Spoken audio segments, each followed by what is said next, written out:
সকলকে স্বাগত জানাই ভৌতিক আসরের 18 নম্বর এপিসোডে।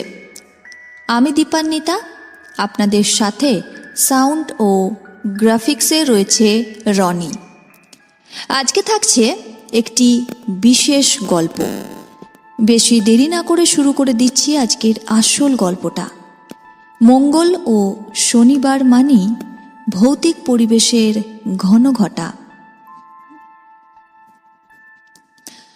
আজকের গল্পের নাম অমাবস্যার হাট। এই ঘটনাটা আমাদের কাছে পৌঁছেছিল কয়েকদিন আগে। যিনি পাঠিয়েছেন তিনি নিজের নাম দিতে রাজি হননি। শেষে মাত্র 2টি লাইন লেখা ছিল। আমি নিজে ওর পরের দৃশ্য দেখেছি। আজও গভীর রাতে ওই জায়গার পাশ দিয়ে গেলে মনে হয় কেউ তাকিয়ে আছে। ঘটনার স্থান হল টাঙ্গাইল জেলার সখীপুর উপজেলার কাকরাজানের হাট।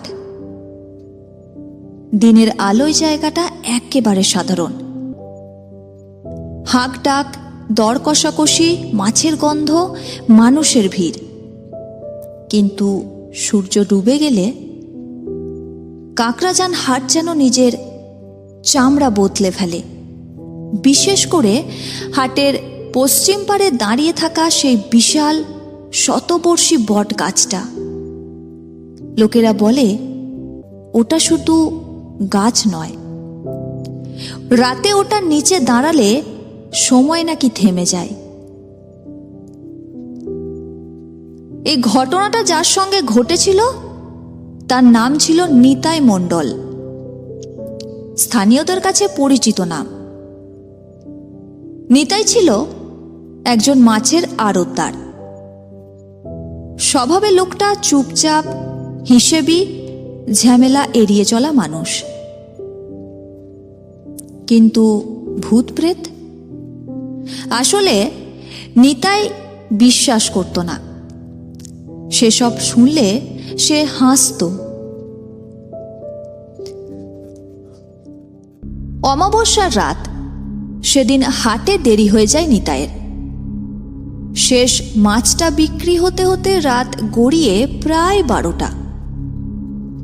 আকাশে চাঁদ নেই, চারপাশে কুয়াশা আর অন্ধকার। খালি ঝুড়িটা কাঁধে ঝুলিয়ে নিতাই হেঁটে বেরিয়ে পড়ে হাটের পেছনের সরু পথ দিয়ে, যেটা সোজা গিয়ে পড়ে বটতলার পাশ দিয়ে। বটগাছটার কাছে পৌঁছনোর আগেই একটা অদ্ভুত জিনিস খেয়াল করে নিতাই। ঝিঝি পোকার ডাক হঠাৎ বন্ধ। হাওয়া নেই, গাছের পাতাও নড়ছে না। মনে হচ্ছিল পুরো জায়গাটা কেউ নিঃশ্বাস আটকে ধরে আছে। ঠিক তখনই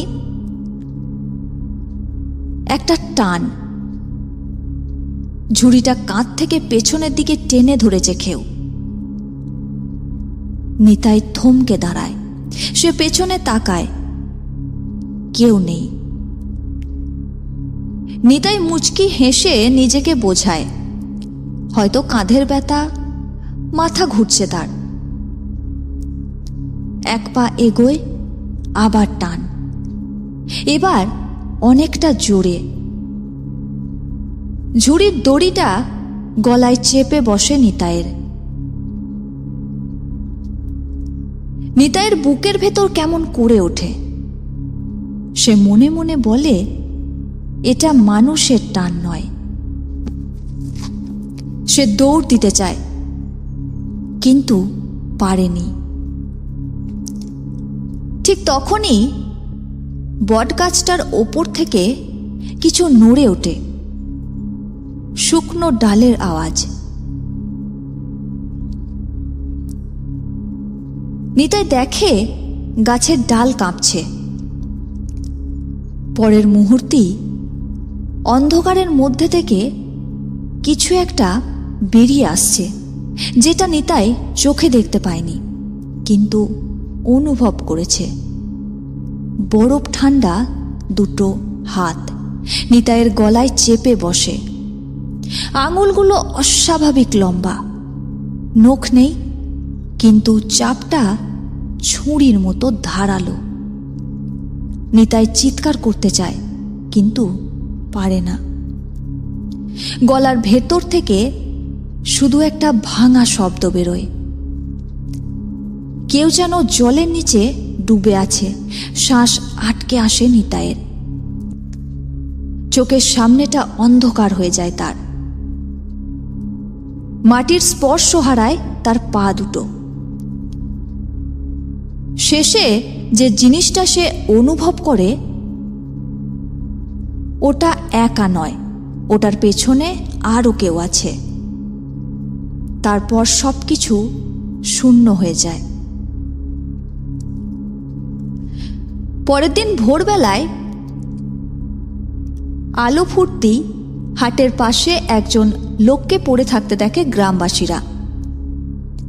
চেনা যায় না প্রথমে, পরে বোঝা যায় ওটা নিতাই মণ্ডল। অচেতন অবস্থায় পড়ে আছে, মুখ সাদা আর গলায় গভীর কালচে দাগ, কিন্তু কোনো মানুষের আঙুলের ছাপ নেই। ডাক্তাররা শুধু এটুকুই বলেন, এটা সাধারণ কোনো শ্বাসরোধের দাগ নয়। নিতাই বেঁচে যায়, কিন্তু ওই রাত তার ভেতরে থেকে যায়। আজও সে একা ওই পথে হাঁটে না। অমাবস্যা এলেই তার শ্বাস ভারী হয়ে আসে।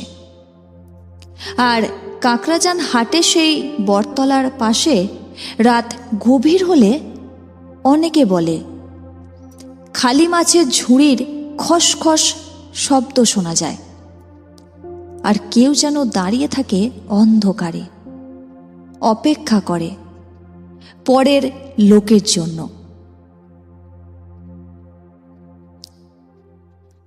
শুনছিলেন ভৌতিক আসরের 18 নম্বর এপিসোড।